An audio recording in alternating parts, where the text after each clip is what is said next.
In this video, I'm going to show you where to find tungsten ore in one's human. So this is actually quite easy, however, the spawn of this is quite rare.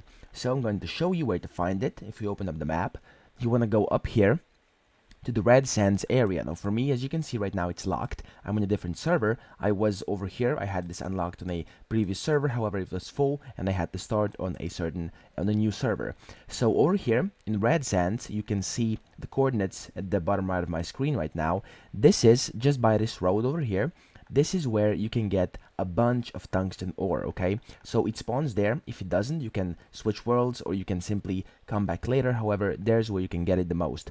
Now, you can simply get there by teleporting to Blackfell or to Greywater Camp. This is by far the easiest way of getting there.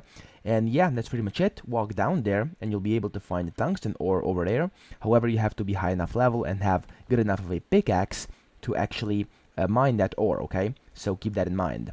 So I hope this video helped you out. If it did, make sure to subscribe to the channel and help me out as well.